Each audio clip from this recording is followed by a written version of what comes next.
Each and every one of us is on our own unique journey down here on planet Earth. But when it comes to the cosmos above us and this week's astrology, we are all walking the same path, even if it looks different person to person. And that path that is mandatory with this week's horoscope is the growth path.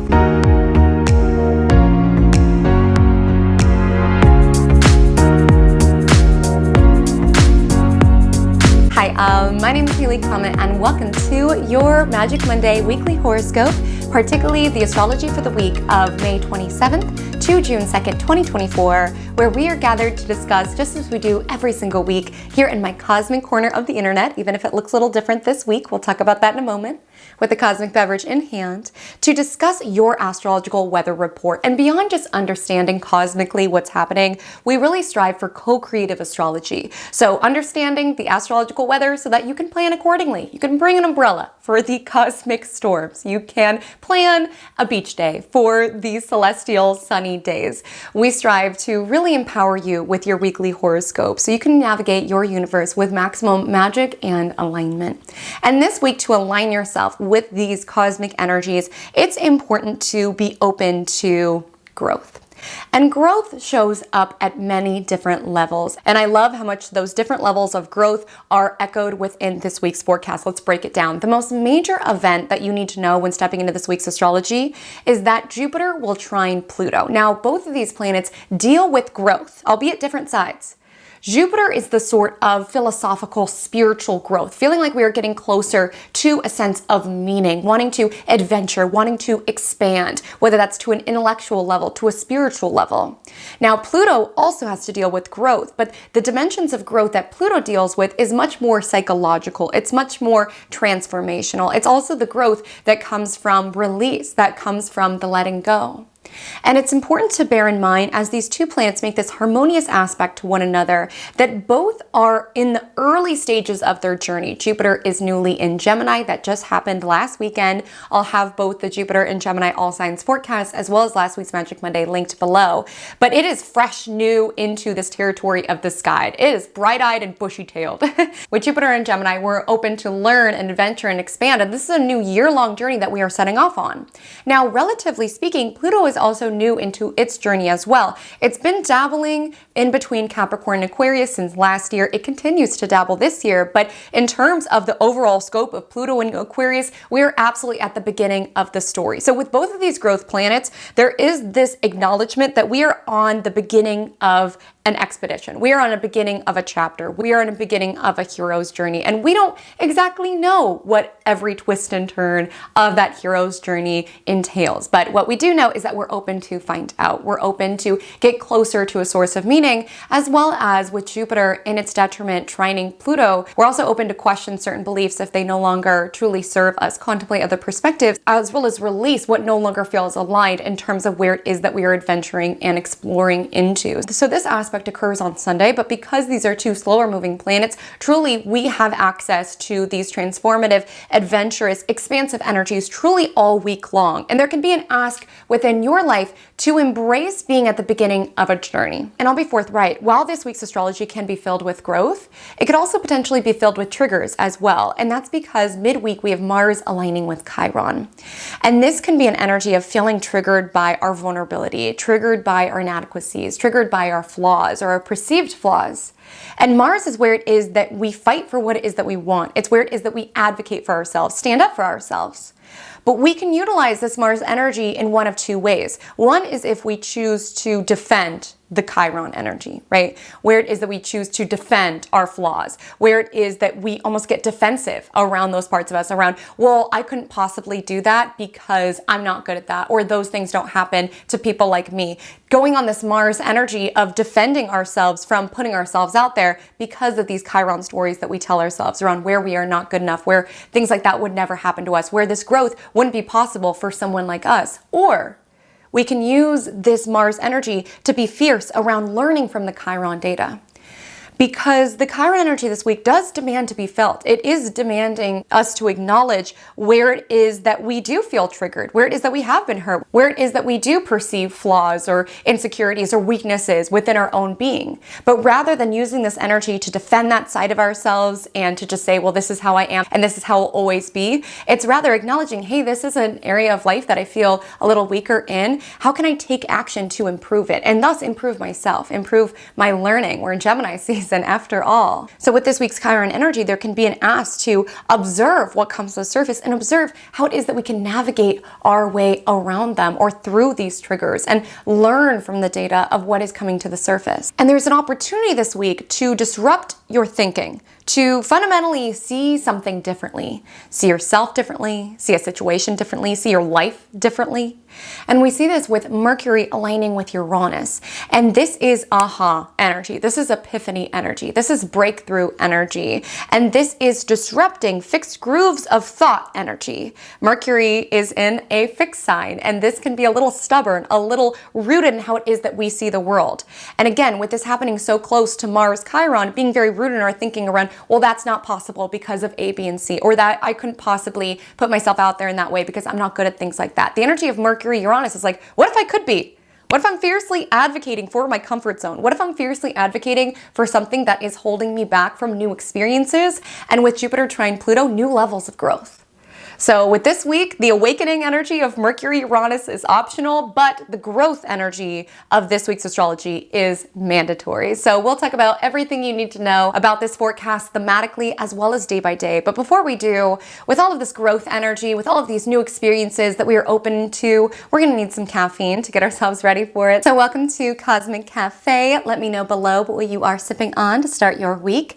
I'm drinking my coffee from this fab Love You to the Moon and Back cup, which just feels so appropriate for Magic Monday. And I'm just drinking a cup of Trader Joe's coffee with a splash of reduced fat milk in there, all courtesy of my parents' kitchen, as I am still in my parents' house in my hometown, cat sitting for their cat Midnight while they are traveling. And speaking of Midnight, I am so grateful you all got to meet Midnight in last week's episode of Magic Monday and that you love my furry, brilliant cat co-host as much as I do. I'm sad to report in this week's episode, Midnight will not be sitting in and sharing his celestial commentary, which is truly a bummer. I think we would have all loved to hear what he had to say and meow about Mercury sextile Saturn and Neptune and Mercury aligning with Uranus and Jupiter trine Pluto. You know, his commentary would have been quite wise and poignant, but to that point, that cat is booked and busy, okay? He has a lot going on right now. He had an unmovable appointment right now in the garden for his afternoon nap that I simply could not pull him away from, nor would I want to. Since my parents are due to arrive home in a couple of days now, I'm just trying to keep our routine together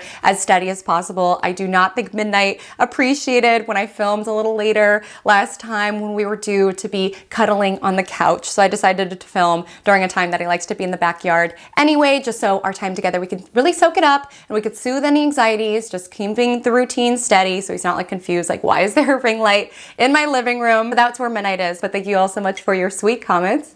And when it comes to this week's astrology, like I said, there's a huge pulse towards growth. And we are at the beginning of a new cycle that is playing out within our lives with Jupiter in the early degrees of Gemini and Pluto in the early degrees of Aquarius. And it's easy to feel that energy, that something big is on the horizon, that growth is coming to you, that you're being asked to expand in the next chapter. It's easy to feel that through the lens of fear of the unknown rather than the excitement of the what could be. So if you're craving clarity around where your journey will take you, what your next chapter will have in store, I deeply recommend heading over to where it is that I get my readings, which is Keen, the sponsor of this week's Magic Monday. So if you are not familiar with Keen, Keen is an online psychic directory that links you to all sorts of talented, vetted advisors who use their gifts to provide you accurate, relevant insights for whatever it is that you are moving through. So whether you have questions around your love life, around your finances, around your career, you can look through Keen to find an advisor that you connect with in order to find out how you can navigate navigate the growth that is alive within your universe at this moment. What I love about Keen is that there's so many different advisors who span across all sorts of different modalities. So you can really find the advisor who you connect with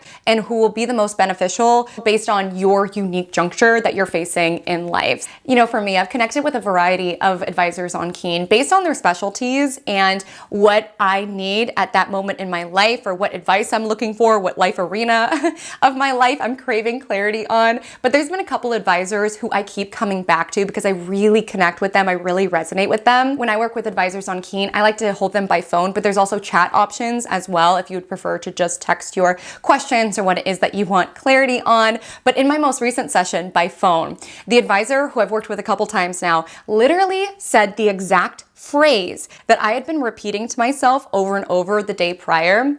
Because currently in the cosmos, we have a lot of Gemini in the sky, and Gemini can be quite the overthinking energy. And that's where I was at. It's like this phrase kept repeating to me, but my mind would get in the way around, well, you can't do that because of what if A, B, and C, or what if this happens? What if this happens? But this phrase kept coming to me, and I was like, is this coming from my intuition? Is this coming from anxiety? Like, where is this coming from? So I met with the advisor who I was working with, and when she said that exact phrase, it was almost like the universe telling me, like, this is your intuition, like, you can trust this. Because we're all intuitive, right? Just the advisors on Keen have particularly honed and mastered their craft and modalities in order to help you with your life and what it is that you're moving through.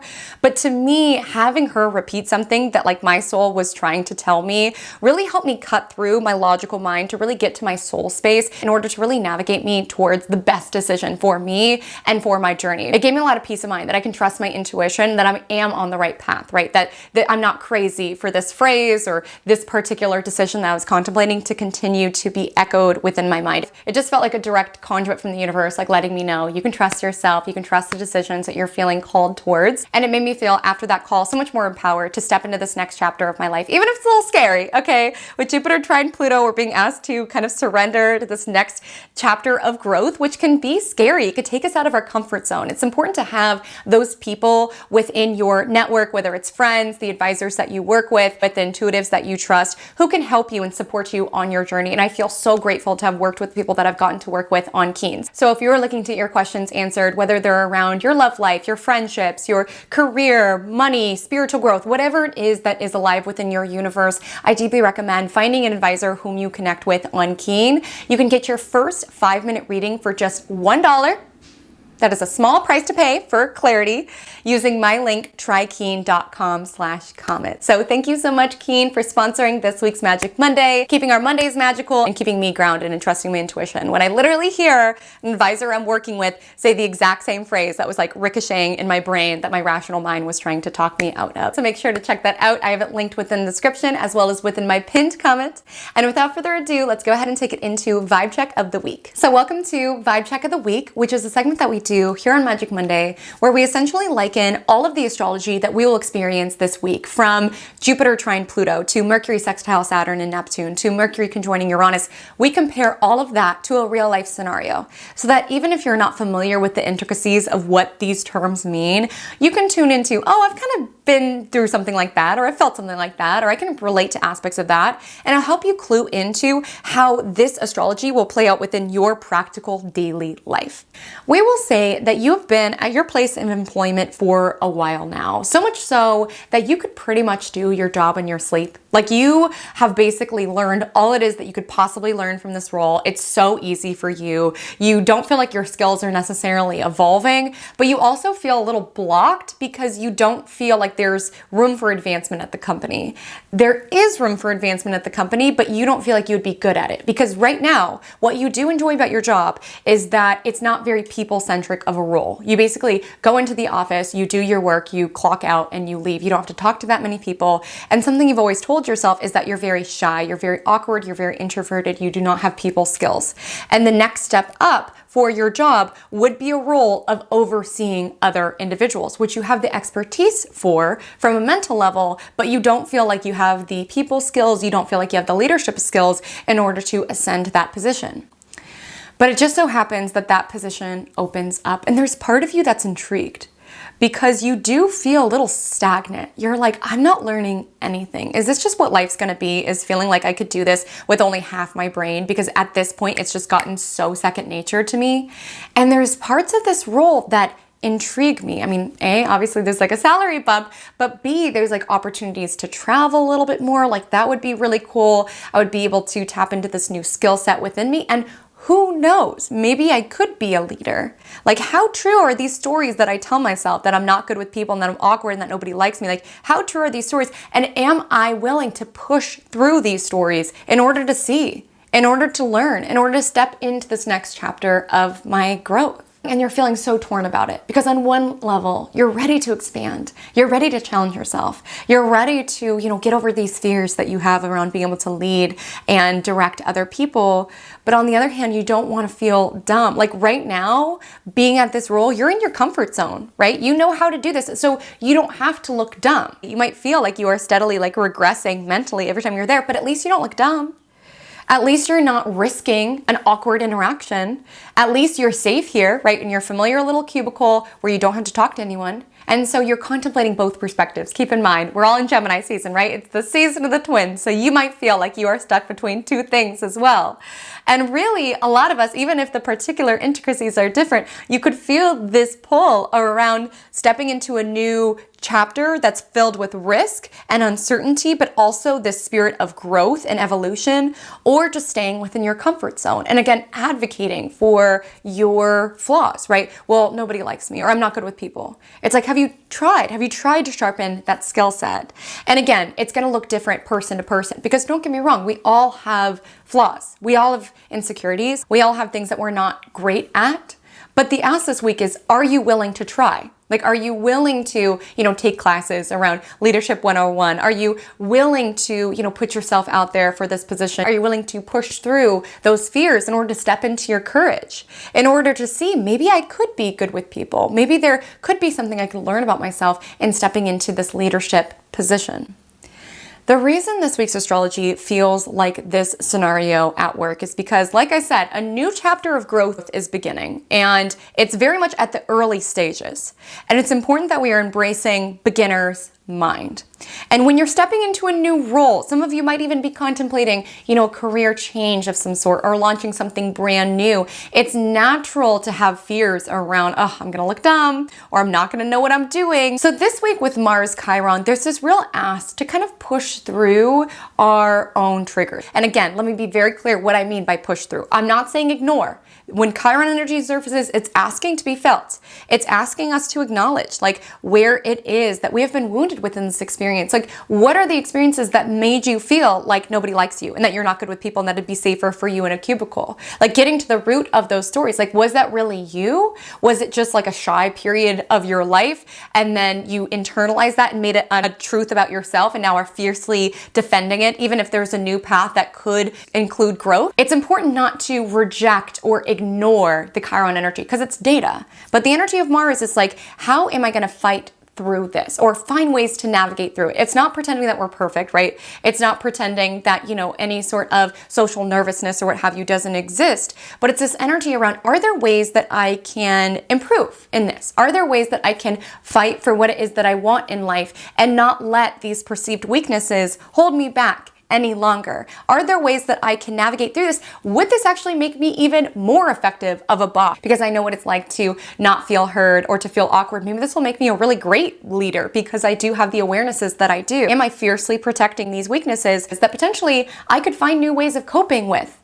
or navigating through or finding ways to improve within? Be mindful of where it is that you're fiercely defending your comfort zone, even if it's not making you happy, right? Around, nope, I gotta stay in this cubicle because I cannot be a leader, I cannot lead others, I can't work with others, nope, safe in my cubicle. Not making me happy, but safe in my cubicle. But maybe for you, it's showing up in a different arena. Nope, safe in my relationships, not making me happy, but I'm safe here, so I'm gonna defend it, even if there are parts of it that bring me pain, right? Or maybe it's something else, a way of seeing yourself. Where is that you fiercely advocate for your comfort zone around how you cannot move forward?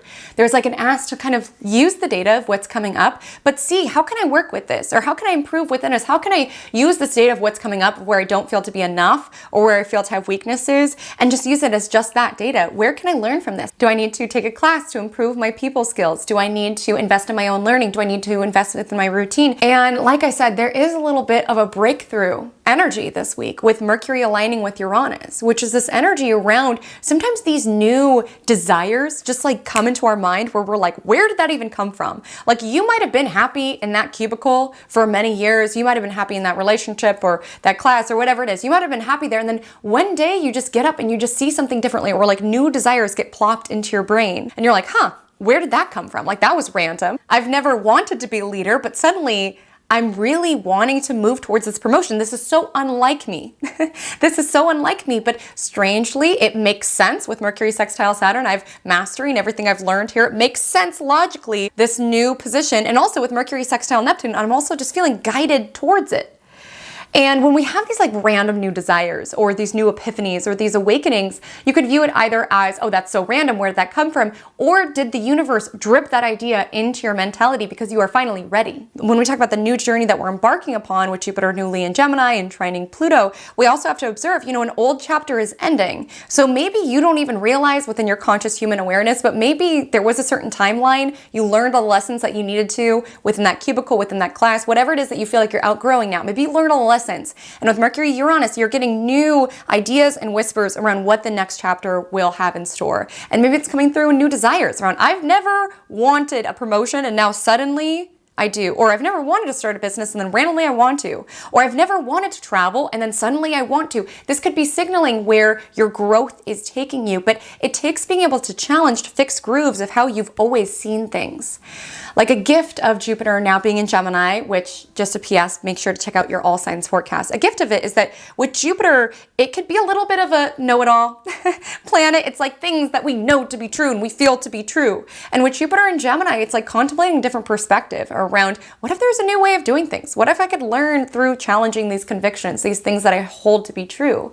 Same goes with Mercury being in a fixed sign. It's like these fixed ways of seeing ourselves around, nope, I just stick in my cubicle, I just do my job and then I leave, that's all. But with Uranus, it's like, but what if it could be different? What if I could get something else out of life? What if I could meet new sides of my own learning with the energy of Mercury? Keep in mind, all of the Gemini placements are answering to Mercury. So with all these Mercury aspects, there's a lot happening mentally. And with Mercury Uranus, you might feel like there's new ideas, new conversations, and a new growth path that is emerging. But the question is, are you going to take it? Are you going to fiercely defend your comfort zone? Or are you going to continue to move towards the growth path, even if there's parts of it that are uncertain, that make you fear looking dumb, where you don't know what's on the other side? You don't know if you're gonna like being a manager, right? But there's something you feel like you can learn on the growth path. Like there's just some reason you feel guided towards. And this week's astrology asks you to follow that nudge.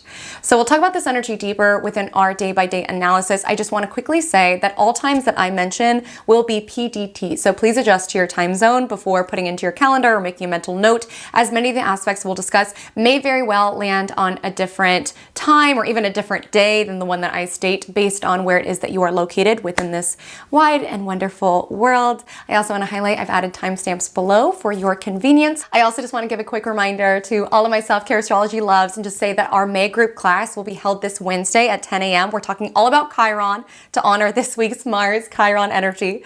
Because what I love about Chiron is that it really is this bridge between worlds. It's in between Saturn and Uranus, and Saturn is what in our life is restrictive, right? And Uranus is where it is that we can liberate ourselves from what has felt restrictive. And Chiron is the bridge of that, because Chiron, its role within our birth charts, can be something that makes us feel very stuck, right? That makes us feel more closed off to life, that makes life feel harder, right? With its proximity to Saturn, but also with the energy of Uranus, it could be where we can free ourselves. It could be where we can really step into a path of deep healing, of deep self-actualization. And so it's important to acknowledge Chiron with both of its capacities. Its capacity to be an area of where it is that we have been, triggered, and where it is that we have felt stuck and blocked, but also acknowledge its role around being able to liberate ourselves from our own wounds, as well as being able to really step into our healing gifts for others as well. So if that is a topic that fascinates you, make sure to check out Self-Care Astrology. We have group classes all 2024 long, and your unique chart is used within the workshop workshops that we have. So not only are you learning about these soul-centered celestial concepts in terms of how to apply these pieces, but you're also getting personalized insights. All of that in addition to one-on-one support if you opt for it, or voice memo support if you opt for it. And you also get to be part of our cosmic community that I love so much. I look forward to our group classes so much because they're such a bright spot of my month. So looking forward to seeing you there on Wednesday if you're part of that collective. And if you want to learn more, just make sure to check it out below. But without further ado, let's go ahead and take it into the astrology for Monday, May 27th. On Monday, May 27th, happy Monday, happy Magic Monday. Monday's astrology, it's important to chart the course and follow the course because at 8:27 p.m. we have Mercury in Taurus sextile Saturn in Pisces. And this gives a very strategic, steady, stable beginning to our week.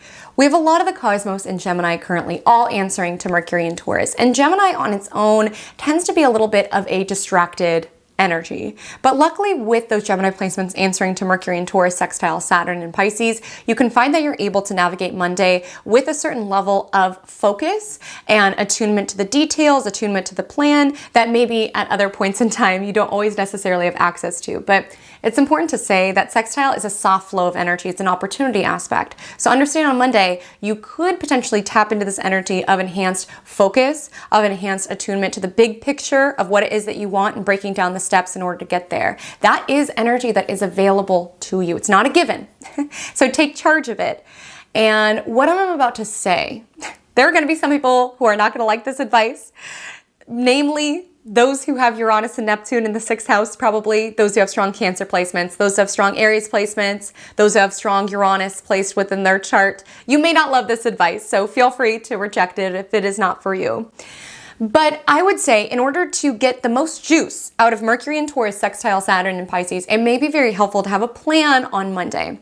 And again, we have a Uranus energy this week. We know that sometimes plans don't go according to plan, but it helps to have a vision of what it is that you're moving towards. That's where we can benefit from the slow and steady Mercury in Taurus energy, because at least we feel like we're getting closer to a vision. Again, the journey might have some detours for it. We might go closer to this promotion and then find out that we actually want to go to a different department. Like, we have to stay open in this life, but at least you're moving towards something, and it helps to kind of build in that momentum. You don't even know necessarily the big picture vision that you are moving towards, but these slow and steady actions will pay off. At least you are moving, and Saturn rewards you consistently showing up. So my advice would be having a plan, and it doesn't even need to be, 6 a.m. do this and 7 a.m. do this. I name those placements because those are typically energies that don't like dealing with things that are very structured. But I would say to get the most juice out of Monday, it would be very helpful to have a vision, have a plan of how you want the day to go, the work tasks that are important to you, the home tasks that you want to get done.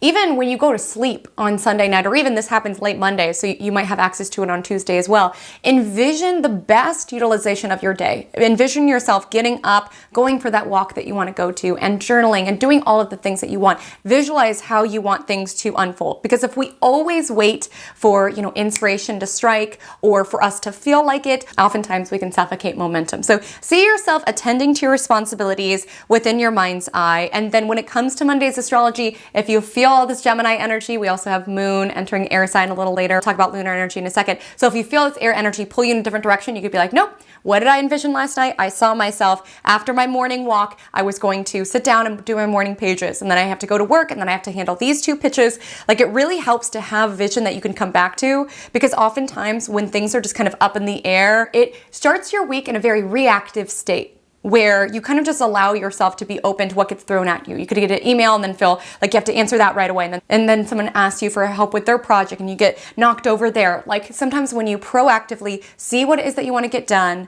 you have a vision to compare it to, and you're able to take charge of the week and take charge of your day and take charge of your ambitions before the week takes charge of you. Right? And that's the other part of this. It's like taking the visions, especially with Saturn and Pisces, of what it is that you want to create and reverse engineering it with Mercury and Taurus. What are the steps necessary in order to move through this big picture vision. Like if I want to have this project done in 6 months, what are the small milestones that I need to set up for myself in order to move in that direction? Because things can feel overwhelming when you just see, oh man, I want this book published in 6 months time. That can feel overwhelming, and so overwhelming that you don't even show up for the small steps necessary in order to move towards that. But it helps to be like, okay, if I want this done in 6 months time, let me reverse engineer the deadlines and the milestones that are important to make me feel like I am getting closer to that vision, that I am getting closer to that goal. It gets a lot more manageable when you just take it into small pieces and you consistently show up for those small pieces, even though sometimes it won't be so glamorous. Sometimes you won't necessarily feel like it. But Saturn is that muscle around understanding whatever vision you are creating. And no matter how soulful or heartfelt it is,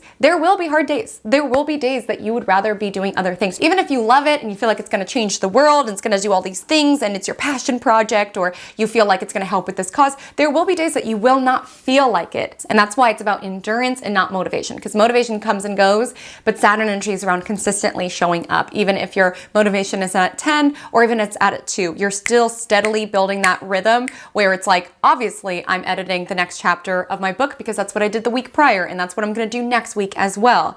And that goal gets more and more manageable when you build it into your workflow, and it's not contingent upon when I have time. You'll never have time. You have to make time. It's not contingent upon when I feel like it. There will be days you feel like it quite a bit. There will be days that you don't feel like it at all. Even if you love it. Like I love to film. I love what it is that I do, but there have been many times when I literally have to drag myself to the chair to start filming. Like there will be days that you will not feel like doing stuff. And again, I'm not saying this from a hustle, grind perspective, but it's just this energy of having respect for your dream so much that you consistently show up for it. So if there is something that is birthing within you, if there is a new desire that you have, if there is something you want to create, like this is a soft flow of energy, but it's a powerful opportunity to kind of really realistically track what needs to happen in order to get this done. What are the milestones, the commitments that you are making to yourself? How are you going to put this into your weeks? How are you going to put this into your days in order to slowly and steadily accomplish what it is that you desire? I say slow and steady because Mercury is in Taurus, right?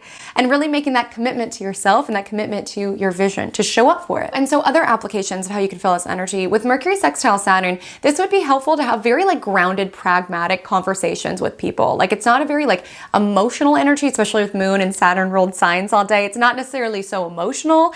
It's this energy around, okay, here's the facts of the situation, here's the logistics, here's what it is that we want to create, whether you're having this conversation with a partner, with a boss. It's a very kind of pragmatic, logical flow of energy around problem solving, around planning, around aligning priorities or expectations. You could also find that you are researching different, universities or different classes, or you're learning about something. Like really, if you get anything out of Gemini season, take with you the spirit to be always teachable, to always be teachable, no matter how successful you are within your career or how long you've been in a relationship, like always looking for opportunities to better ourselves and improve. And rather than telling ourselves, I could never publish a book between A, B, and C, it's like, well, I could. These are the steps necessary in order to get there. Or it's like, I can't go for this promotion because this is the person that I am. It's like, well, I do have the credentials. Like it's reviewing the facts and the logistics, or even the planning, the timelines of things in order to plot your next steps or to be able to grow or to learn or to expand to the next chapter. So from a lunar perspective on Monday, the moon is in Capricorn in the first portion of the day. It trines Uranus around 3 a.m., which if you happen to be awake for that, the energy of Capricorn moon is very grounded. It's very hardworking. It's very ambitious. And the trine to Uranus, it's contemplating either new ways of doing something or even new ambitions, like I was saying earlier.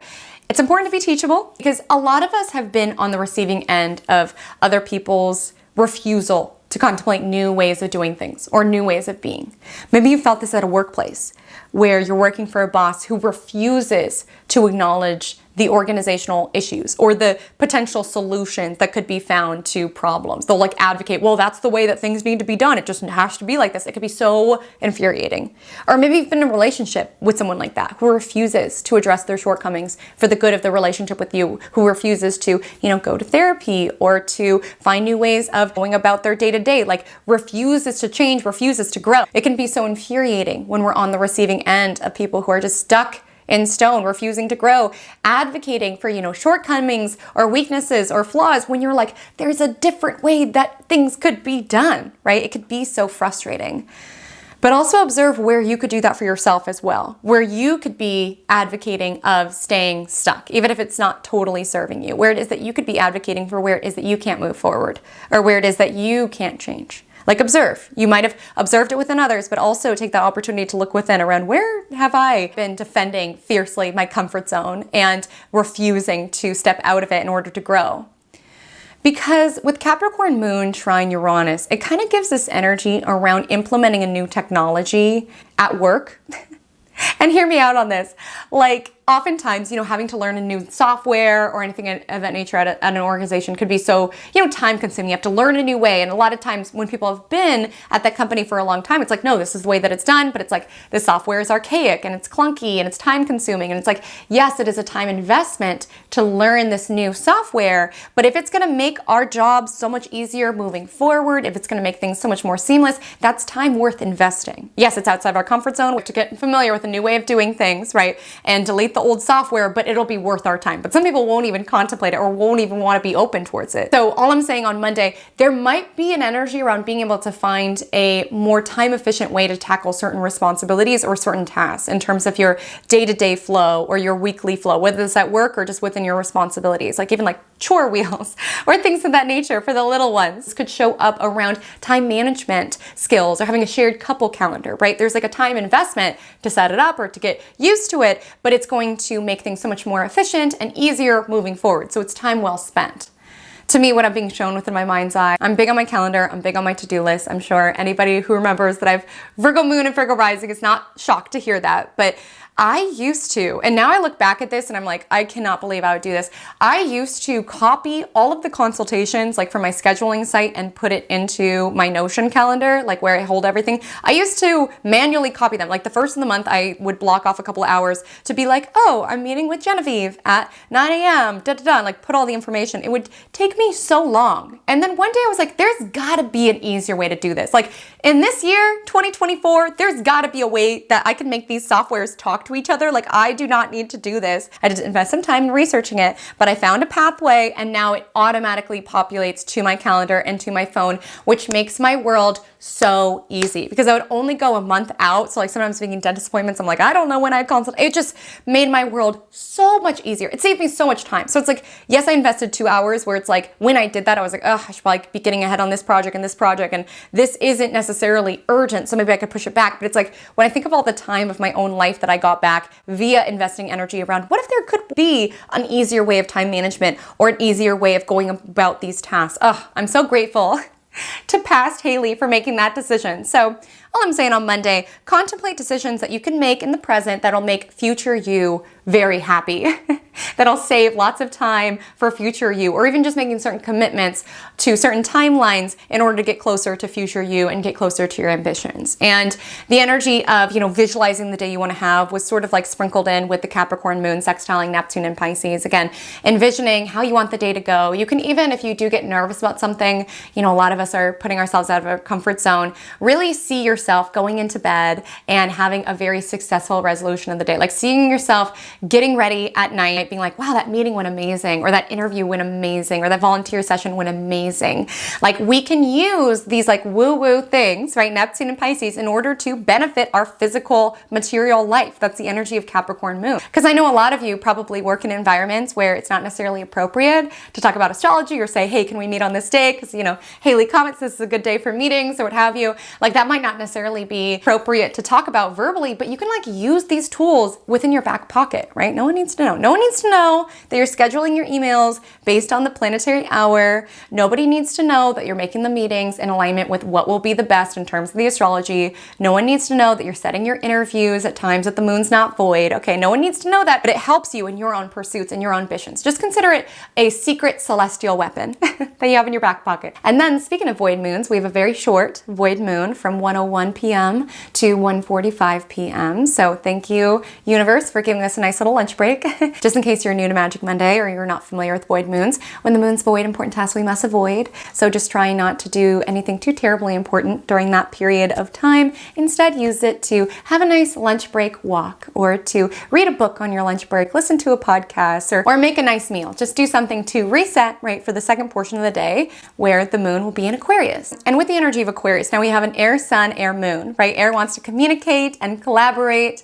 And the energy of Aquarius, it is around, groups. It is around communities. And definitely with the energy of moon and Aquarius, you could be feeling more inclined to really want to feel connected to, other humans. There can be a more social energy potentially coming in the latter half of the day. But also when we talk about Aquarius energy, there's a reason it's called the popular loner, because they're very likable, they're very friendly, they get along with many people, but ultimately with the energy of Aquarius, there's often this feeling around feeling just quite different than other people, or feeling like other people don't totally get it. I would just say with the Aquarius moon trine Jupiter and trine Venus, rather than feeling like nobody gets me, I'm so different than everybody else, with all this Gemini season energy, it's like, yeah, I'm different than other people, but let me be curious about other people's perspectives. Like every single person and how they do things is an opportunity for me to learn. Because it's this energy where it's like, yes, you can stew in your cubicle around how no one understands you and that you're shut off from making new connections with your coworkers because no one gets you and you're so different than anyone else. You could do that.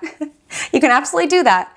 But the energy of the trines to Venus and Jupiter is around being curious and open to other people's perspectives, even if they are different than you, right? Maybe being curious around those differences, seeing where it is that you can learn from the differences of self and other. Because the energy of Aquarius, they always want to feel somewhat different than other people. And listen, Aquarius placements, no one's trying to take that from you. You are different than other people. But rather than using those differences to shut yourself off from the world around no one understands me, no one gets me, the energy of Gemini is about finding common ground around where can we relate to each other. Like I'm definitely a unique soul with a different background than you, but where can we connect? And that's the energy of Gemini, and why I love Gemini placements so much is they're so gifted at being able to find common ground, being able to speak like human to human. Like we might be different ages, we might come from different places, we might be from different cultures, we might have different interests, but there are things and levels and human experiences that we can connect on, right? Like just thinking about the people who tune into Magic Monday, like all of you are living such different lives. And it's just fascinating how these reverberations of energies like manifest within our lives, like obviously in different arenas, much different arenas, person to person, but there's still that energy around being able to connect or being able to align on certain things, even if there's lots that's different. And I'm hearing within my mind the song Dumb, which is my favorite Nirvana song, but it goes, I'm not like them, but I can pretend. And to me, why that's coming through is not from an inauthentic lens around pretending to be someone that you're not. Like certainly with the moon in Aquarius, to thine own self be true, definitely. But why it's coming through is this energy around, yes, acknowledging like you might be the only one at your office who is into astrology. You might be the only mom at your kids' elementary school in the pickup line who has the certain like beliefs or ambitions that you do. Like there may be many ways that you differ from people around you, but rather than shutting yourself off around, I'm not like any of you, so I'm not even going to be open to, talk or connect to any of you. It's just this energy around like being open to kind of merge into their world. Keep in mind, we're in the mutable season, and mutable is kind of the shapeshift energy. So it's like, yes, in terms of other people at the office, like I do feel like I have interests and desires that differ a lot from them, but I can like kind of link on their wavelength, connect on certain human topics. Or yes, I might be the only mom in this pickup line who has the, beliefs that I do or what have you, but I can chit-chat, I can learn from them. Because with Jupiter and Gemini, it's important to just be open to connection and to be open to, merging or shape-shifting into environments where it's like, yep, I'm different than these people, but there's still something to be learned here. And Gemini season reminds us that no matter how different we can seem, there are elements to be able to connect. And it's important not to close yourself off from connection around, I'm not like you. It's like, I can pretend like there's definitely things of where I differ, but I can meet you on your wavelength. I can learn from you. You can learn from me. And I hate to be so dramatic with it, like being in the cubicle, like no one understands me, but it's just important. Again, you are a unique, nuanced individual. But sometimes when we see ourselves as being so fundamentally different than other people and that no one will understand us, sometimes we can be suffocating our growth. And this could be coming through in leadership opportunities around how can I lead these people like I'm so different than them, right? It's like with the energy of Jupiter and Gemini, you will find ways to communicate with them and meet them where it is that they're at, no matter how different the two of you are. But also expanding it, like in terms of relationships, sometimes there could be this energy around, well, I have to stay in this unhealthy relationship because no one understands me like this person does. Like, you don't understand. I'm so nuanced, I'm so complex, and this is the only person who's able to work with me in this way, or the only one who gets me in the way that they do. And again, that's such an amazing quality to have, people who get you and who understand you. But it's important to bear in mind that you are someone who's wonderful to get to know, and you're someone who's wonderful to understand. And I've just heard that rationale just come up in consultations as of late, of people like wanting to leave a certain situation, but being like, but no one else is going to get me like this person does. But it's like, are you even giving people the opportunity to get you or to understand you, right? There will be many people that you have the capacity to connect with, and many relationships that will ultimately be healthier and more fulfilling. So just being wary of where you could be blocking yourself from advancement, from progress, from healing around this energy around no one gets me, no one understands me. Because with Moon Pluto landing at 5 p.m., there could be an energy around those kind of thoughts and emotions kind of spiraling or taking charge. So definitely a social vibe in the latter portion of the day. There could be some good feelings, but the moon aligns with Pluto. So there's like this awareness of being pulled towards growth with the Aquarius moon trining Jupiter in Gemini. And other people could be reflecting that growth to you just in conversations. You could be brainstorming, or someone could be saying like, hey, have you contemplated this promotion? Or someone could even say, hey, you're really good at this. Like, some of these good feelings could be in part due to like conversations that you're having. And while these new desires or this new growth path is invigorating you with the trine to Jupiter, it could also be terrifying you with the alignment to Pluto. Growth is scary, let's not forget. And it's just important this week to, embrace all of that, alchemize all of that. That's another gift of Pluto energy. See where it is that you can alchemize those nerves into excitement, right? Rather than being like, what's it gonna be like if I'm the manager? Seeing where it is that you can alchemize, like, what's it going to be like meeting the manager version of myself? What am I going to learn about myself? What am I going to learn about how I can better this, position or what have you? And then that evening, great opportunity to make a delicious meal. Maybe go out for a meal with a friend, maybe try a new cuisine. And we have Aquarius moon trine Venus in Gemini, 11-10. So great for connection, great for learning, great for self-care as well. On Tuesday, May 28th, the only aspect all day is that the Aquarius moon trines the Gemini sun. So this happens at 2:53 a.m. and we are in the waning gibbous moon phase. So when I say it is social butterfly season, I am not kidding, right? Because if you're not familiar with the lunar phases, I want to let you know I did do a video on it. You'll want to check that out, particularly from a natal chart perspective, but also in terms of just the moon's dance every month. It helps to kind of flavor the astrology and our own cycles that we move through. But waning gibbous moon is also known as disseminating moon. So we're after the full moon last week, which P.S. How was the Sagittarius full moon for you? Was it chaotic? Was it crazy? Was it fun? I want all the tea. I want all the celestial tea below. It's Gemini season. Okay, I want to know the tea. I want to know the gossip. I want to know what came up.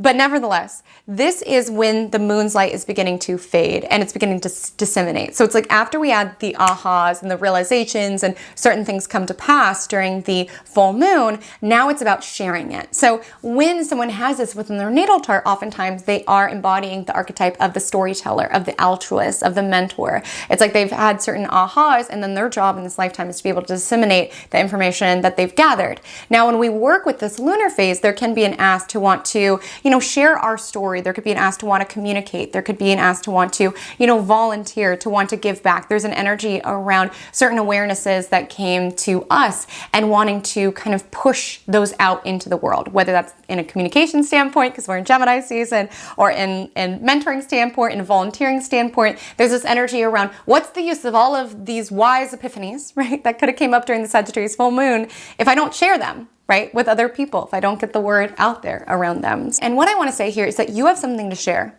You have something to say, regardless of where it is that you are on your journey. And again, a lot of us are feeling at the very beginning of a new chapter with Jupiter and Pluto at early degrees making this trine. Like, a lot of us are fresh into this new growth cycle, right? And you could be like, what could I possibly have to share? What could I possibly have to communicate? How could my perspective or my feedback help anyone else. Like those could be things that are swirling within you. But like I said, the energy of Gemini season empowers beginners' mind around you don't know it all. No one knows it all. Okay, no one knows it all.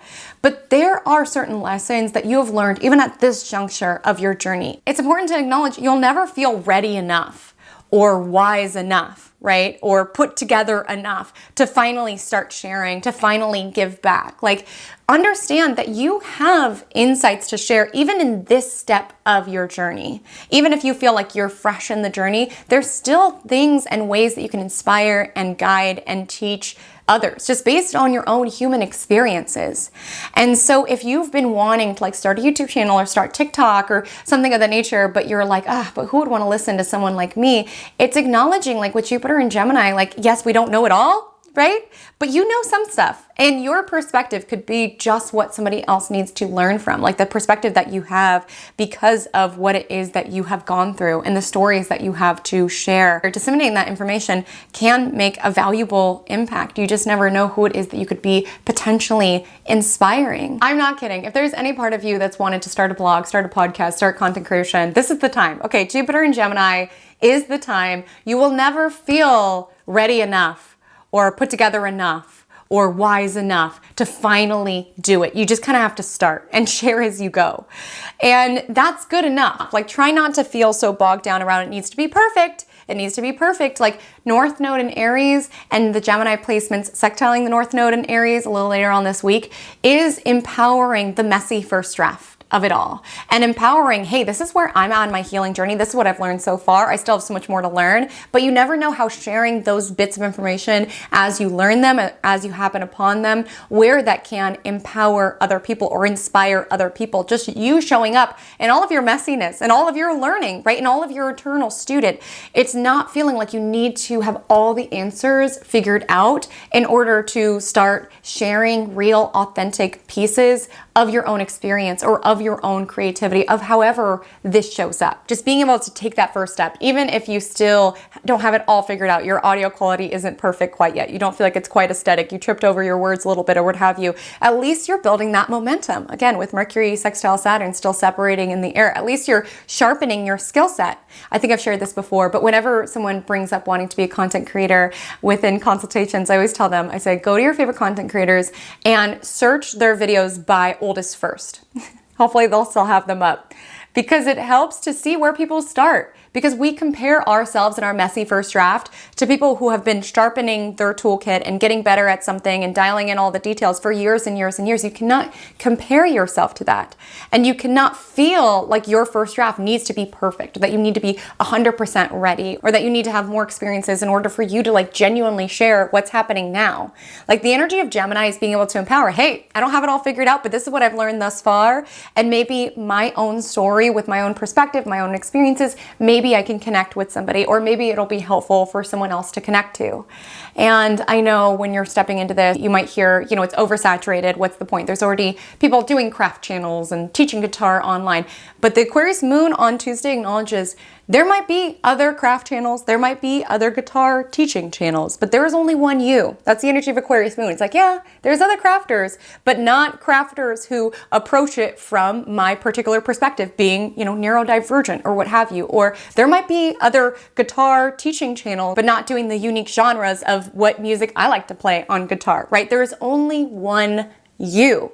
I remember when I got into YouTube, people were telling me that it was oversaturated and that there was no point of even trying. It's like, there will always be this energy around, there's already so many people doing it, but it's like, the energy of Aquarius moon, it's like, but there's only one me and that's my power. Like, yeah, there's other craft channels, there's other guitar teaching, but there are unique skill sets and perspectives that I have due to my own experiences that will differentiate me, will make me a different sort of niche on the internet, or a different sort of way that I go about how it is that I teach my guitar, how it is that I teach my crafts, or what have you. I know not everybody necessarily has like content creation aspirations, but I just feel like Jupiter and Gemini is giving you the boost. If at all you've been curious, if you wanted to, I just feel like this is a really powerful time to do just that. And just prepare. Your first TikTok is going to be a mess.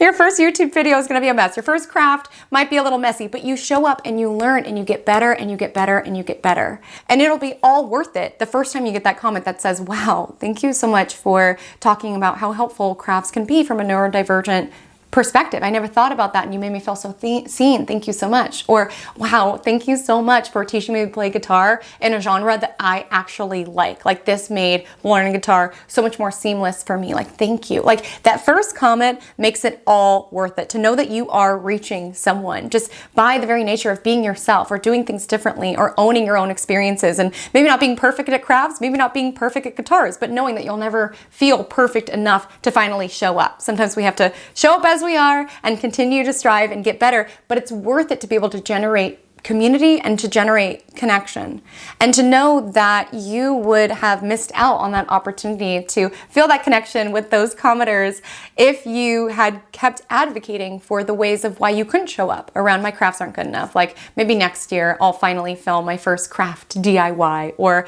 I don't know if anybody would want to like learn guitar from me because I am into different genres of music that typically people who play guitars aren't into. Like, to know that you could have kept yourself from making that small impact, or leaving that little bit of inspiration, or making someone feel somewhat seen that day. To know that you could have held yourself back by still waiting to feel ready enough and not just showing up as you are. Like, you'll see on this channel, some of these videos, girly girl, what's going on? Painful for me to watch. And keep in mind, I'm always getting better, I'm always teachable, I'm always looking for ways to show up better and improve my skill sets. But it's important to know that this, in this current stage of my evolution, would not be possible if it weren't for those messy first drafts. And same goes with anyone else that you are comparing yourself to, whether this is online or even extending it, whether this is in career, relationship. Like, it's important to bear in mind, we all start somewhere. We all have a messy first draft. So really contemplate, what new experiences are you holding yourself back from out of fear of not being ready enough or perfect enough or what have you. And also, with the energy of Aquarius moon trine Gemini sun today, just be open to connection, right? Be open to admitting that you don't have it all figured out. Like, no one's expecting you to be perfect. Like, this might be an energy around being open to advice, or even heading to the internet with the energy of Aquarius moon. Sometimes if I need like advice or perspective, I'll even like find content creators online who are like open about their experiences, right? To like find that element of feeling seen or feeling understood. Like, there's just an energy to acknowledge, yes, we're all different, we're all unique with the energy of Aquarius moon, but we also have things in common. We have common ground where we can learn from one another. So just being open to connection, being open to giving back, giving advice, getting advice, writing, sharing information, putting out social media content. Like, we are here to connect, whether that's IRL, whether that's digital, being open to nourish the connections in your life, and being open to new connections that could emerge in your life. On Wednesday, May 29th, Mars, the planet of action, assertion, advocacy, will align with Chiron, the comet of the wounded healer, at 10:01 a.m. And this was peppered into the vibe check around that energy of fiercely using all of our energy around defending our limitations, right? Or defending our weaknesses, defending our vulnerabilities, which again, we need to be forthright. When we talk about Chiron, a lot of these wounds go deep and can have stories around it, around all of the different times that we've been told, you're not a people person, nobody likes you, you're so weird, you're so awkward. The best that you could do is just be at a job where you don't have to talk to anyone, because that's simply not a skill set that you have access to. To a certain degree, we all have our own unique facets and personality, but the energy of Gemini is around being open to learn. It's about being open to increase your skill set, around being able to consciously get better at something. I would love to know below, have there been any limitations that you've pushed through? Like, certain narratives that you've had that you were able to overcome, or at least found ways to cope with. For example, like if you had certain stories around, I'll never be healthy, I'll never enjoy working out, but you were able to push through and find ways that were true to you around how you could show up for your health. Or maybe certain flaws that you had around, I'll never be somebody who's able to manage your anger, but with time and with teachability, you found ways to navigate and cope. I would love to know below. Because it's important to highlight, yes, we're all unique, right? We're all our own person. But be mindful of where it is that you argue and defend your limitations. Because certainly we all have our challenges, our strengths, our gifts. Because certainly we all have our challenges as foretold to our birth chart. But whenever I talk about it in consultations, I'm not saying just because you have Mercury, opposite Saturn, or you have Mars square Pluto, I'm not saying you're defined by that, right? I think our blueprint, our natal chart, and ultimately our challenges and weaknesses and strengths in life, like I don't think we're defined to it. Like, it's all about how it is that we work with that energy.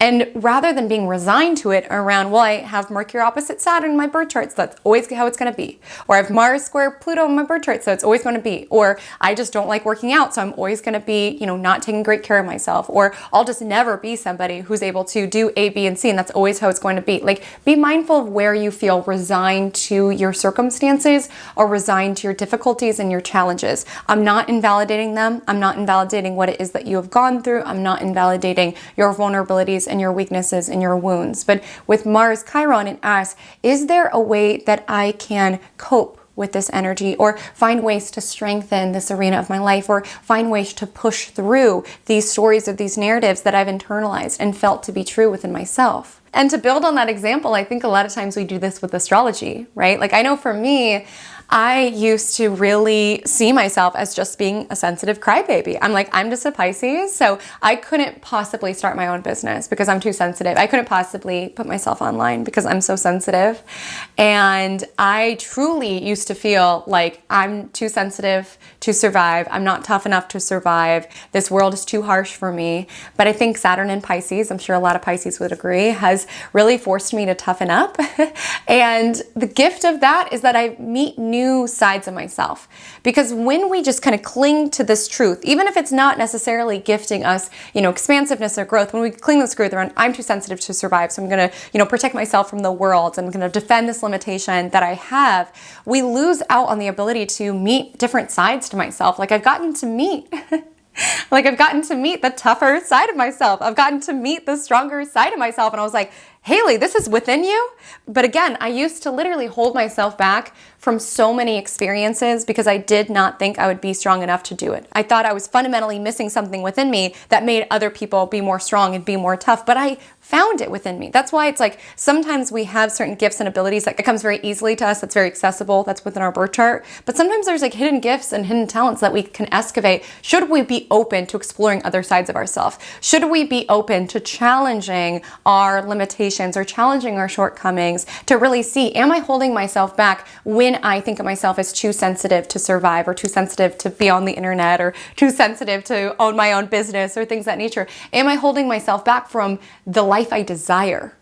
Because Mars is about our desires. And so I feel for some of you, you could have this nudge around, I want to do something new. I want to step into this new chapter of my life. I'm ready, I'm open, I'm curious with all this Gemini energy. But with Mars Chiron, you could be doubting yourself a lot, doubting what it is that you want, wondering if you're even capable enough to fulfill this desire. I've shared this before and I'll share it again. I truly do not believe that thought would have entered your brain or the desire would have entered your soul had you not the capacity to fulfill it. It was hand delivered from the universe because the universe knows you, your soul, your shortcomings, your weaknesses, your hidden talents that you don't even know at this moment, your areas of growth. It knows everything. And I literally think of these desires that show up or these random ideas that come in, because keep in mind, Mercury Uranus happens tomorrow, as hand delivered from the universe around, we pick you. Another manifestation of how you could feel this is standing up for yourself. Like with Mars Chiron, finally advocating for yourself. Let's say you get steamrolled at meetings, like everybody's always talking over you and you never get to advocate for your point of view, but you kind of internalize it in the script around, no one cares what I have to say, I'm not intelligent enough to be able to speak up. Mars Chiron is feeling that doubt and advocating for yourself anyway around, no, I have a seat at this table. With Mercury sextile Saturn, I earned my way here. I am intelligent and I'm going to listen to my rational mind more so that I'm going to listen to the voice of my own limitations or my weaknesses or my perceived flaws. And you could even feel inclined to want to stand up for someone else, like with Mars on Chiron, seeing, someone in your family bullying someone else in your family, being like, no, this is not okay. You could even be advocating for a cause or a group of people who are disenfranchised, advocating for those who are fundamentally at a disadvantage and wanting to use your power and your strength to advocate for what it is that you believe in. With Mars Chiron, there might be a part of you activated on Wednesday that's very raw. Right? I always say with Chiron stuff, it's it could be something so minor that comes up within our daily reality, but it takes you somewhere very deep, right? And that's why it's important to be understanding with others because we just don't know what other people have gone through. And again, the energy of Gemini is around being open to like listening and learning from other humans. Like we don't know what each person is navigating through. And like to us, we might see somebody else's reaction and be like, okay, that was overboard, but we don't know what pain point that could have activated within them. Again, people's own responses are their responsibility. I'm not saying you need to justify behavior that is ultimately inappropriate. I'm just saying with Mars Chiron, if it feels like someone is very defensive or very reactive today, they could be reacting from a very pained part of themselves, right? Wanting to go on the offense to avoid being hurt again. That's why when we talk about Chiron energy and when we talk about the vibe check, it's like, I don't want to put myself out in that promotion. I don't want to be judged by the people that I'm leading because I have all these stories of, my youth, of being bullied, of feeling like I never fit in, like I was never listened to, where in these experiences, even though I'm an adult, it's going to like reactivate that wounded, teenager child that exists within me. That's why I'm saying Chiron energy goes deep.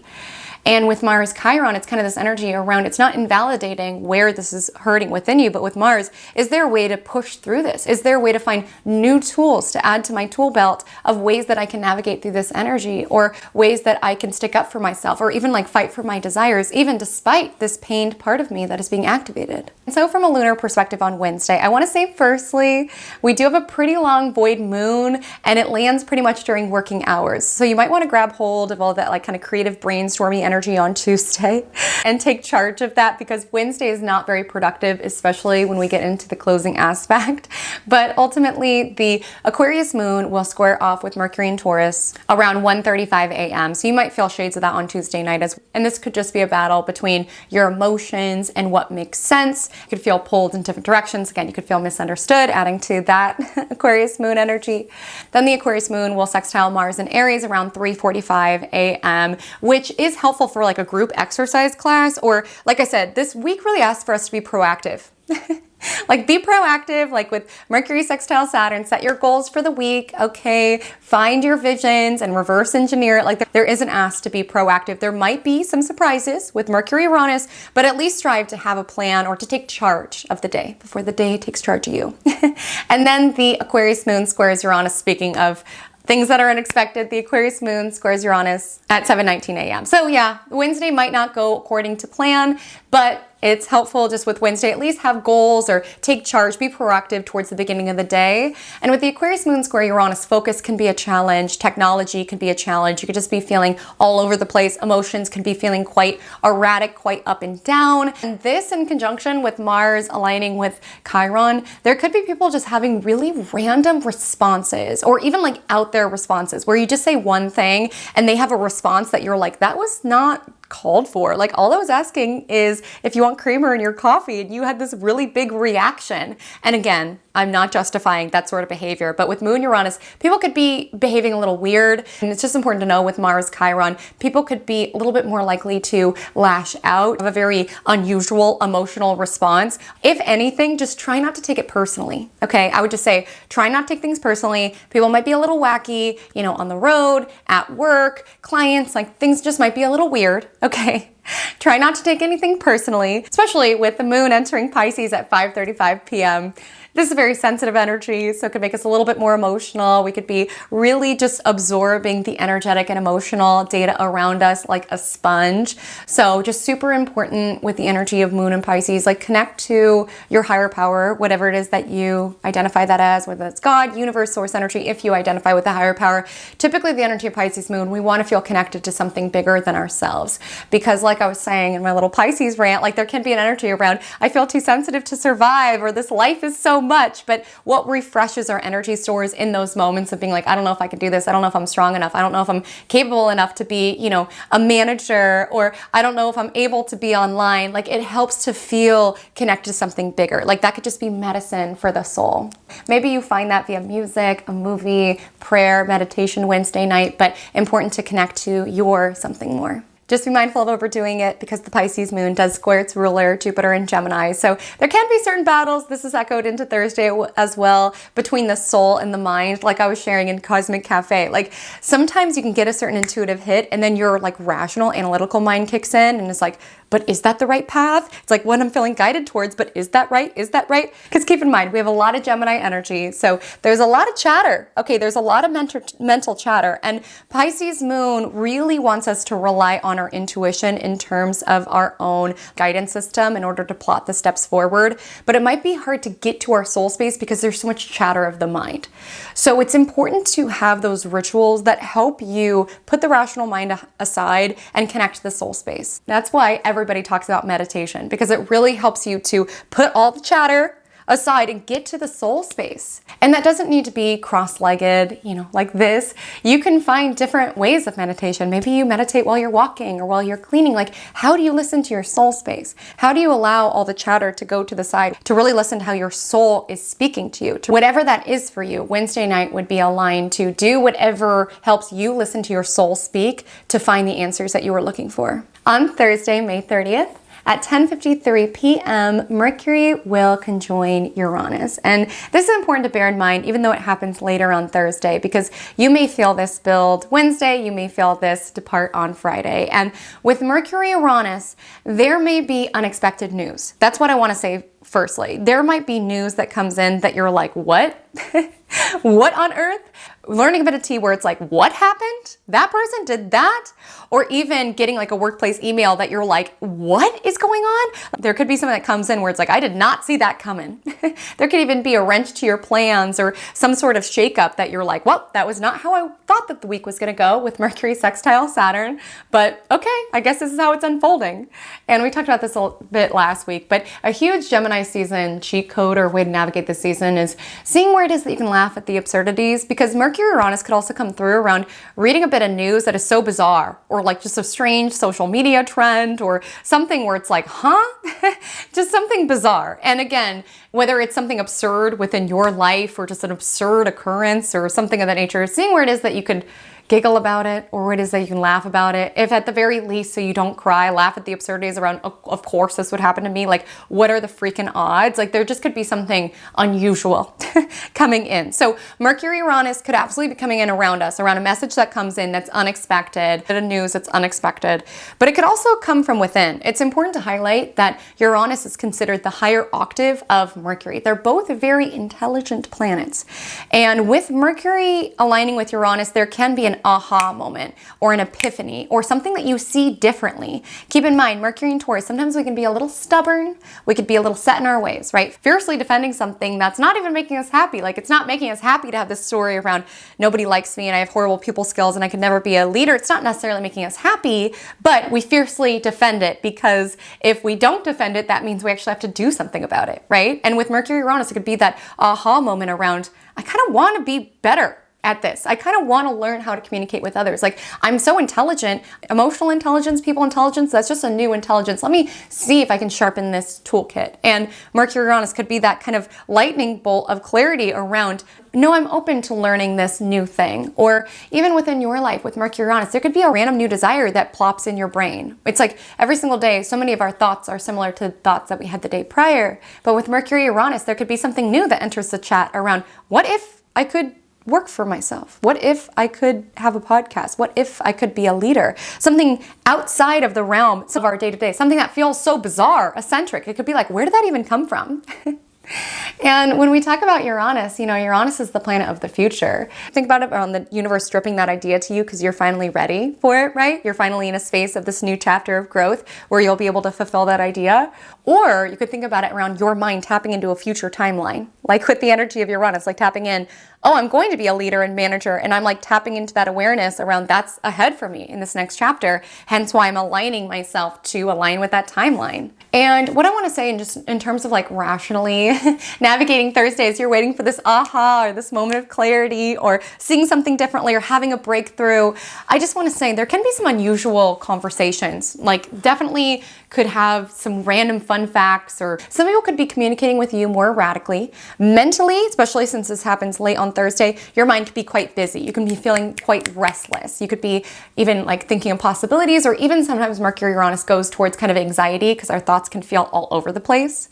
You could also find in conversations with others, like someone else surprises you. They give you a piece of news that you're like, whoa, I did not foresee that, or I didn't think that's what you wanted. Like there could be something that's a little bit of a plot twist, right? Mercury Uranus, it's allowing life to surprise us. And on that note, I just want to say, I feel like there's one person who needs to hear this, especially with the Pisces moon square Venus in Gemini. Do you know the song, The Less I Know, The Better? By Tame Impala? Be mindful of asking questions that you are not ready to know the answer to, okay? Or digging for information that you know is going to hurt your feelings. You know, Gemini season, it's curious. It wants to know the gossip. It wants to know all the tea. But really ask yourself, am I ready to find this answer out? Am I prepared to hear the answer to this question? And do I want to give my brain this information now? Am I in a space where this would be genuinely helpful for me? Because especially with the Pisces moon square Venus and Gemini, let's say you're just dating someone and you decide to go deep in the creep, okay, on their Insta, and you find their ex and you find out all this information. Like, is that genuinely going to be helpful? Or now are you going to be in imaginary competition with this ex who you don't even know? Or let's say you're talking to someone and you're checking their following, you know, obsessively, or you're checking like an ex's new girlfriend or new boyfriend, or you're checking your ex's social media. Like, really ask if the information that you could be exposing your brain to is helping you. And with Mercury Uranus, like, are you ready to learn something that you might not want to learn? Your mind is a garden, okay, with Mercury and Taurus, and it should be treated as such.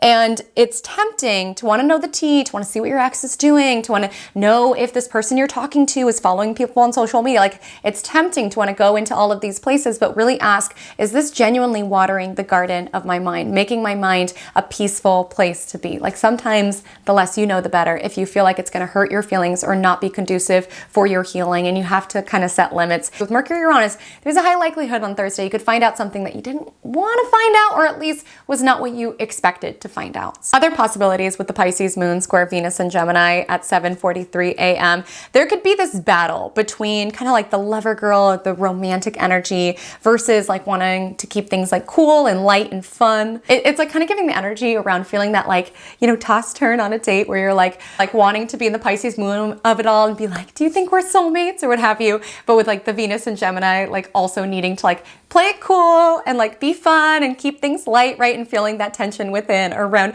I want to tell this person that we have past lives together, and that, but on the other hand, I don't want to freak them out. So with Venus and Gemini, let me keep things light and flirty and fun. There could also be an energy around trying to appease people on Thursday, right? Almost disregarding how it is that you feel in order to put forward what you feel like other people want you to be, or what you have to put forward for others. You could want to sacrifice your own emotional needs of the situation in order to keep things sweet, or to keep the peace, or to be what you think other people want you to be. So just being mindful of that. Moon square and Venus also, we can be more apt for, you know, shopping or sweets or any sort of indulgences, right? I also want to share, we have the first quarter Pisces moon. This happens at 10:12 and is a check-in point from last week's Sagittarius full moon, which sometimes can be this kind of like crisis of spirit energy. And like I said, there's a lot of noise with all this Gemini energy. And with Mercury Uranus, you know, there's just random lightning bolts of clarity and inspiration coming in. And like I was saying, sometimes those major ahas, they don't happen when we're like overthinking, or when we're thinking, okay, it's time for an aha. Like, do I need to like generate ideas for the aha? It comes in those unexpected moments when we allow our busy chatter to be quiet. That's why some people have these like random unexpected ideas in the shower, or when you're cleaning, or when you're doing laundry, is because you're allowing your busy mental chatter to be put aside to have space for epiphanies and new ideas to come in. So just being mindful with this last quarter moon around this battle between what it is that your intuition feels and knows to be true, and the energy of Gemini Sun around overthinking it or questioning it or wanting to contemplate every other perspective of it. And in closing up Thursday, I just want to say, if something's for you, it'll give you clarity. It'll feel right. If something is not for you, it'll give you confusion. Sometimes confusion is the clarity. Because with the energy of Moon square Venus, if you are dating someone who's making you feel very nervous, you don't feel at ease, you can't get a read on them, you can't tell if they like you, like there's a lot of like confusion around it, sometimes that's the clarity. Sometimes that's all you need to know. Like when something's for you, there's a clarity around it. There's like a knowing around it. And sometimes when we're trying to overthink or think about the perspective around what they mean by this or what they mean by this, like when something's not for you, you will be left with confusion. You will feel anxious. You will feel nervous. You you will be overthinking. You'll be thinking every single perspective. When something's for you, there will be clarity around it, that it'll feel right. It'll make sense to some level. You won't have to overthink it. You won't have to like question your judgment. You won't have to contemplate every single perspective of the situation. It'll just feel right. So when something's for you, you will have clarity. If something's not for you, you will have confusion.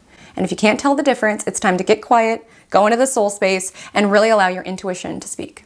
And that evening, I just want to share the Pisces moon is building to align with Saturn, which sometimes can make us feel a little restricted, a little blocked. Again, Pisces moon is a little emotional, okay? And with the energy of Saturn, we could be feeling quite defeated at this moment, potentially.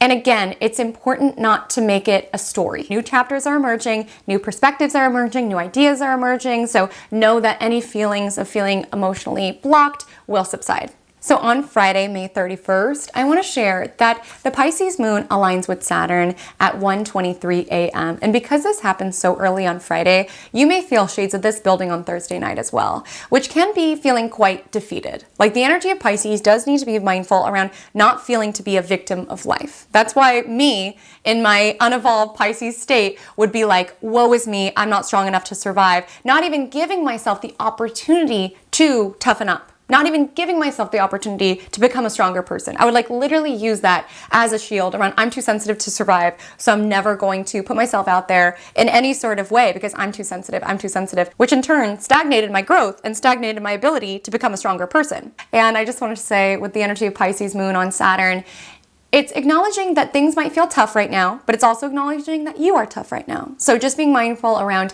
not feeling to be a victim of your circumstances or surrendering too much to woe is me. Again, who doesn't love a good pity party every so often? A good pity party every so often hits, but you got to keep going. Okay, that's the ask. And the Pisces moon will sextile Uranus at 10:36 and then sextile Mercury at 12:19 p.m. So again, new visions, new ideas could be bubbling in from your soul space. Moon's in Pisces, so it's very dialed in. And with it sextiling that Mercury-Uranus energy, which happened late the night prior, so we still have access to it on Friday, there could be new genius downloads and creative visions, right? Like I said, the woo-woo world can be such an amazing complement to your physical, practical world here. Like no one needs to know that you got the idea for the marketing plan while you are deep in a transcendental meditation, right? It's like your little secret weapon. And I just feel like the energy on Friday, pay attention to new visions, to new ideas that are coming into your awareness that could come through in a very Pisces-like way, very kind of visionary, very dreamy. And this could be an energy to really think outside of the box. Keep in mind, Mercury-Uranus is separating the cosmos. So if you're at a team meeting and you need some new solutions, new ideas, ask people to launch forward their weirdest, most eccentric idea, right? The energy of Uranus is challenging convention, thinking outside of the box, being open to new. And so really create an environment where people feel safe enough to share their weird ideas or their weird contemplations. This could also come through in a personal level around having those friends that you connect with where you guys just have your own language because it's so like out there, so bizarre or what have you. It's so lovely to have those environments where you feel safe to share your weird thoughts and your weird ideas. Not every weird thought and weird idea will be necessarily a winner, but when we create an environment where we are feeling comfortable to share them, that's where those bits of genius come from because Uranus is the archetype of the genius. So important to kind of bake that into Friday if that's relevant. And then the moon aligns with Neptune at 7:54 p.m. And as that builds, you may feel a little bit more sleepy. Okay, you could feel a little bit more dreamy. You could be a little bit more apt to want to drink wine or want to escape, however it is that you do, whether that's, a bottle of wine or an album or wanting to escape in nature. There could just be an energy around just wanting to retreat into your soul space. Because like I said, that's where it is that we can like kind of fuel ourselves when this world feels intense. Because again, when it comes to my narrative around not being strong enough to survive, like obviously there's going to be days when I don't feel that. I'm sure there's days lots of us don't feel like that. And we need to have that toolkit of how it is that we make ourselves feel nourished in the interim, how it is that we make ourselves feel connected to something bigger within the interim, how it is that we fill up our spiritual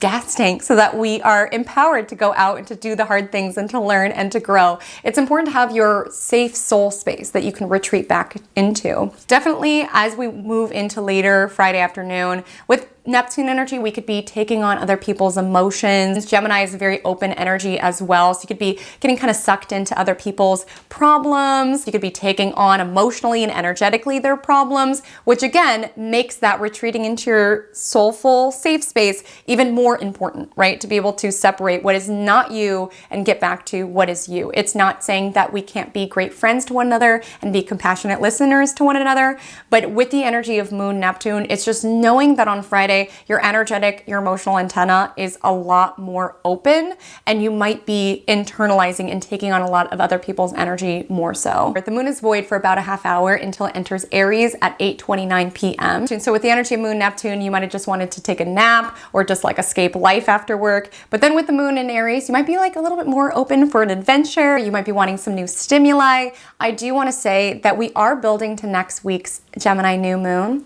And sometimes in the waning crescent moon phase, we do feel more inclined to want to withdraw, want to come inward. So absolutely honor that if that's what's coming up. But what I will say is Friday night, the Aries moon sextile Jupiter and sextile Pluto, it's kind of giving this energy around feeling a little bit more open or curious, around going to a party where you don't know anyone, where it's like, it's intimidating, but there's part of you where it feels interesting, right? Or going to this class where you're like, I don't know if I'm good at pottery, but I guess I'm gonna find out. Like, it feels like an energy around feeling more invigorated by a challenge. So on Saturday, June 1st, firstly, I wanna say, happy June. Welcome to June. I cannot believe that May went by so fast. Is it just me, or does it feel like time is quite literally flying? And if you look at the speed of a lot of these planets, they are flying as well. It just feels like they are fiercely and quickly moving into new degrees of the cosmos, just accelerating all sorts of stories. So there is this energy where we are pushing forward with all of these planets moving so quickly, my. But I feel like May flew by. But if you are wanting to get dialed in with what June has in store and have it within a handy, cute calendar complete with affirmations, codes around what energy can be expected what day, I do want to share, I have a membership here on the channel. It's called Magic Monthly. I make you these cute little calendars, printable and digital, that you can utilize every single month. Plus you get a cute little star next to your name when you comment, and you're supporting the channel. So no pressure whatsoever, but I just wanted to highlight that as the beginning of the month is a great time to join, to get dialed in with June's energy. But nevertheless, what does the first day of June have in store for us? So the moon is in Aries all day long, which again is independent, it's self-sufficient. So yes, the energy of Gemini, we're wanting to communicate and collaborate with others, but with the moon in Aries, you might be more apt to go on your own adventures or take on your own particular challenges. Again, dulling the noise, getting quiet, letting your soul speak, because with the energy of Aries answering to Mars, who's separating with Chiron, it's a reminder that your desires are your responsibility, that no one will fulfill them unless you do, that no one will fight through your shortcomings like you will, and that no one knows what it is that you have battled. Like with Mars Chiron, it gives wounded warrior energy around, I know what I've gone through, I know the shortcomings that I have, I know the unique story that I have, because the energy of Mars Chiron, it gives wounded warrior energy. It gives showing up and fighting for the life that you deserve, because you did not come this far to only come this far. Right? Like taking back to the vibe check, like if you let the people who bullied you when you were younger and said you were awkward, no one liked you, if you let that narrative keep you from what it is that you want out of life, in some ways, those bullies have won. Those bullies have won. They have won. They have kept you from realizing your own potential. No one's saying it didn't hurt like hell. No one said that it was not horrible to have to go through. But with Mars Chiron, it's like, I feel all those insecurities, all these inadequacies, all these stories that I have within me, but I'm still going to fight through, because I desire a life where I'm able to push through my shyness or my awkwardness or what have you. And I'm open to learn. I'm open to be teachable. I'm open to explore new sides of myself. I'm open to the challenge with the energy of Aries moon. And so while parts of us, we could be feeling more independent, we're on our own journey, we're self-sufficient with the energy of the Aries moon, we're courageous, we're open to challenges, the Aries moon will sextile both Sun and Venus in Gemini. So there is this energy around being open to learning new things, open to new skill sets, open to new subjects, open to new perspectives. And it might be also helpful in taking on your challenges, whatever it is that you're moving towards. See where you can make it fun. See where you can make it fun. We have a Gemini sun and an Aries moon. See where you can make it fun. It's going to be a lot more sustainable if it's fun, if it's giving you the space to learn and grow and to meet new sides of yourself, if you find an element of it where it's fun. Like for example, if you're just getting into social media, like see where you can have fun with the TikToks, right? It'll be more sustainable to continue to show up for it. If you want to go for that promotion and you want to work on your leadership skills, being open to take new classes and make it fun. Oh wow, I'm learning something new. Finally, I've been doing this job in my sleep, and finally I feel like my brain is coming alive again because I'm finally getting some new stimuli in there. How can I have fun with this leadership class?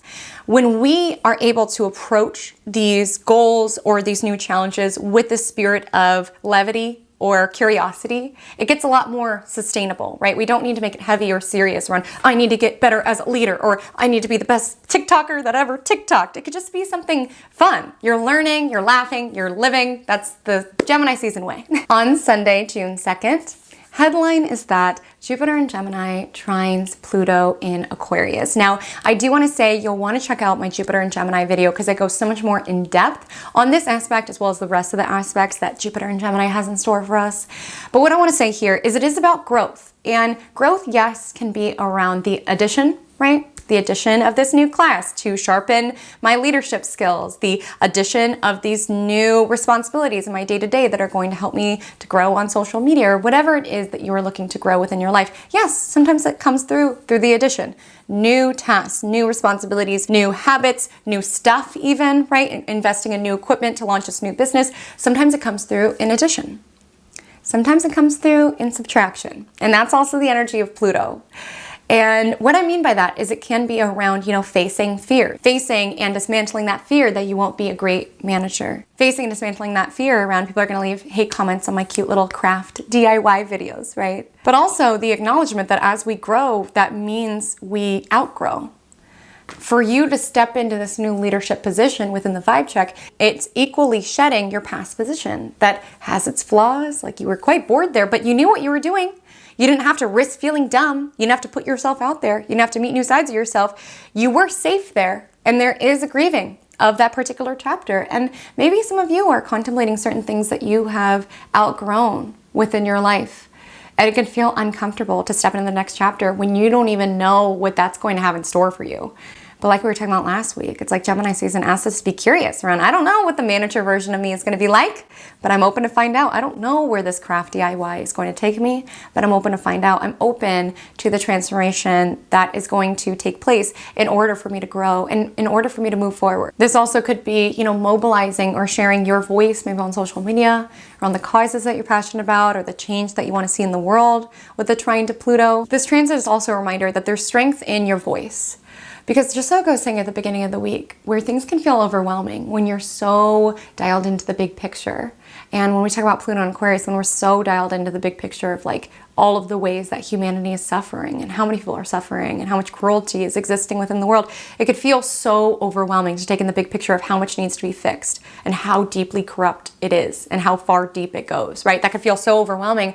And it puts us into a state where we're like, well, what can I do, right? But the energy of Jupiter and Gemini trining Pluto and Aquarius is a reminder that your voice has power. And you do not have to solve all of the world issues all at once, but it's just acknowledging that just by your speaking up, or you're sharing your perspective, like you never know how that is helping to empower others or even move humanity forward or help humanity transform. Even being able to mobilize your social media audience or to share about what you're passionate about or the changes that you want to see. Like there's power in that, which you also could just be seeing just to a collective level currently happening right now, contemplating where it is that we want humanity to evolve and being open to dream of what that future could look like, whether that's showing up on a big level when it comes to humanity, whether that's showing up in terms of your work staff, whether that's showing up in terms of your family, your community, or yourself. Be willing to imagine what it could look like. Because we have Mercury in Taurus sextile Neptune in Pisces. This happens around 8:57 p.m. So with Mercury Uranus, we have to sometimes challenge the status quo, be willing to look at things differently. And with Mercury sextile Neptune, let our mind and imagination drift to what it could be. That will help us reverse engineer the steps necessary in order to genuinely move towards growth and deep empowerment. I also want to say with this aspect happening rather late on Sunday, this can be a really aligned day to ask Spirit a question. If you ask Spirit a question, it will answer. And this can show up in multiple ways. You can ask for a sign, right, around Spirit. If moving towards this promotion is in my highest and best good, show me a feather. Like, allow me to see a feather today. And sometimes you'll see it within an actual feather, and sometimes you'll see it within putting your phone on shuffle and Feather by Sabrina Carpenter plays. Like, that sign will show up, you know, if it's meant to. So you can ask the universe for a sign that way. Sometimes I'll ask the universe for a sign in my dreams, and Neptune energy has to do with dreams. So you might have interesting dreams. Your dreams could have a message on Sunday. Or you can even ask, like, I was going to sleep and I prayed and I said, God, if I'm not meant to have this person in my life, will you show me that in this dream? And sometimes it comes through in vague ways, and sometimes it comes through loud and clear. This dream came through loud and clear. This person made me a scrapbook of all of the reasons why they no longer loved me in this dream.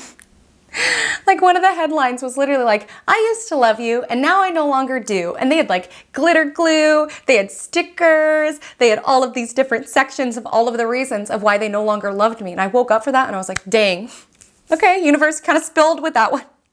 Got it. Don't have to tell me twice. Got it. This is not someone I need to have in my life. So it's just knowing there can be moments where we feel alone, right? But you are never alone. And if you do need clarity, you know, being open to ask the universe, ask source energy. You can even connect with an advisor on Keen. Like, know that there is spiritual support available to you if you're open to ask the question. And, you know, Gemini season has a lot of questions. And speaking of questions, also on Sunday, Gemini, Sun, and Venus will sextile North Node in Aries, which is just this energy around the new chapter that's emerging in your world will make you feel dumb. Okay, you're gonna feel dumb with the first TikTok. You might feel dumb your first day of being a manager. You might feel dumb that first class of leadership class. Like, allow yourself to look dumb. Allow yourself to have a messy new draft, because at least you are learning. You don't learn that much when you're in your comfort zone. You don't learn that much when you're doing a job that you could do in your sleep. You don't learn that much when you're in a relationship that you have mentally clocked out of, but you don't have to challenge yourself in order to build a new life. Like, you do not learn from your comfort zone. And yes, learning is messy. You answer questions wrong. You fall down. You have to learn this new software. You feel dumb. Like, that process is messy, but at least you're learning and you're growing and you're evolving. And it takes courage to be teachable, right? It takes courage to be willing to say, like, hey, I don't have it all figured out, right? I'm stepping into this new venture, right? I'm stepping into this new position. I'm trying to learn this new skill. It takes courage to do that. It takes courage to put yourself out there. It takes courage to leave your comfort zone when it was just so dang comfortable in there. And so from a lunar perspective on Sunday, you may feel a little reactive with the Aries moon aligning with Mars. You can be a little spunky. You can be a little sassy. You can be a little feisty with Moon, Mars. You definitely might be taking aligned action. Like, your intuition could be like telling you to do something with the energy of Mars around, I'm going to do that right now, right? Like, just getting like a nudge or a download around, I want to go to the park, and like following that nudge and doing it. Like, definitely take charge of your instincts on Sunday. Would be aligned to do something physical to kind of release any frustration or irritation that could be built up within your body. And the moon will be void from 3:03 p.m. until it enters Taurus at 10:56 p.m., which is asking us to rest, recuperate, recover. Keep in mind, we're prepping for next week's Gemini new moon, so you might be feeling a little bit more sleepy, a little bit more inclined to come inward and to relax with the moon in Taurus as we prepare for that energy. So my loves, that is our week. The Magic Monday mantra of the week is, I invest in my growth. Jupiter trine Pluto is sort of this energy individually and collectively around, ready or not, here we go.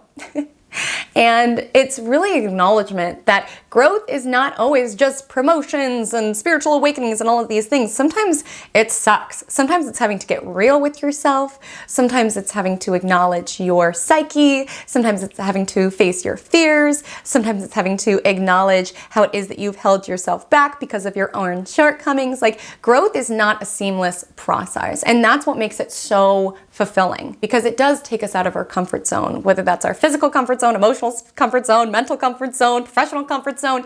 It takes us out of our comfort zone in so many different ways. But when I say, when you invest in your growth, it pays out dividends. Dividends. If you invest in anything, invest in yourself, invest in who it is that you could be. Learn the voice of your limiting stories and of your fears that are advocating all of the reasons why you should stay still. Because, like I said, with so much mercurial energy, there's always another side of things, and your mind could be playing tricks on you around, I want this new chapter, but it's not safe with this job market. What if it doesn't work out? Like, I should just stay here. Like, with all this mercurial energy, you could talk yourself into or out of anything. Truly, honestly, that's the gift of Mercury energy. It's persuasive, but you could be, being persuasive yourself and advocating for your comfort zone. But at a certain point, whatever worst outcome of what that growth will entail, at a certain point, that gets less terrifying than the idea of being in the exact same spot a year from now. Thinking around, gosh, I wanted to quit this job a year ago and now I'm still here in this cubicle, still having this desire to step into the leadership, and this position has opened up a couple of times and every single time I talk myself out of it. Am I just going to have these same desires a year from now, another year from now, another year from now? At a certain point, that gets more terrifying than, trying it and not liking it, right? That gets more terrifying, is the idea of staying still. And that's sort of where it is that we are currently, is this acknowledgement of growth and this desire to want to invest in our own growth.